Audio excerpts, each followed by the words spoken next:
ఆయన ఫ్రెండ్ కోలో శ్రీగుప్తుడు అని ఒక ఆయన ఉండేవాడు అనమాట. అంటే అతను అంటే చుట్టుపక్కల ఉండేవి కొద్దిగా ఈయన కొద్ది పెద్ద ఆయన రాజ్యం అదంతా ఉండేది అనమాట. శ్రీగుప్తుడికి కొడుకు ఉండేవాడు. ఆ ఊళ్ళో ఇంకో రాజు గారు కూడా పిలిపించి అక్కడ రాజ్యం ఒక చక్క పెట్టేదానికి ఇతను పిలిపించి చక్క పెట్టించుకున్నాడు. కొద్దిగా ప్రణాళిక చేసుకున్నాడు. వాళ్ళ కొడుకు అప్పు చెప్పేసి ఈయన వెళ్ళాడు. ఈయన వెళ్ళిన తర్వాత వాళ్ళ కొడుకు ఎట్లా చేస్తున్నాడు, ఏం చేస్తున్నాడు అని చెప్పి ఒక కంగారు పడతా ఉండేవాడు. ఒక నెల రెండు నెలలు ఉండే తర్వాత చెప్పేసాడు రాజుగారు నేను వెళ్తానండి అంటే, సరే మీరు అప్పుడప్పుడు వస్తూ ఉండాలండి అని చెప్పి మాట తీసుకుని ఆ రాజుగారు కూడా పంపించేస్తాడు. తర్వాత ఏమవుతుందంటే మళ్ళీ ఒక నెల తర్వాత వచ్చిన తర్వాత ఈ భయపడే సిచ్యువేషన్ ఏమి ఇక్కడ ఉండవు. వాళ్ళ కొడుకు బాగానే చేస్తా ఉంటాడు, పాలనాలంతా ఆయన తగ్గట్టే చేస్తా ఉంటాడు అని చూపించిన దారుణం నడుస్తూ ఉంటాడు.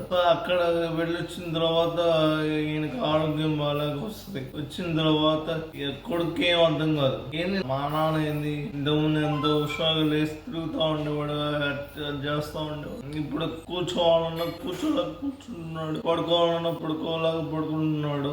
ఏంటిది అసలు అర్థం కాకుండా ఉంది అని చెప్పి స్టార్టింగ్ ఒకటి వేయిస్తాడు అనమాట. వేయిస్తే ఒక పిల్లోడు వస్తాడు. వచ్చిన తర్వాత మహారాజు మీ నాన్నగారికి మూలిక ఉంటది, ఆ మూలిక ఎవరైనా అంటే వాళ్ళ అబ్బాయి గాని ఎవరైనా రక్త సంబంధికులు వచ్చి తేవాలది ఆ మూలిక, అది కూడా చాలా దూరంలో ఉంటది అని చెప్తాడు.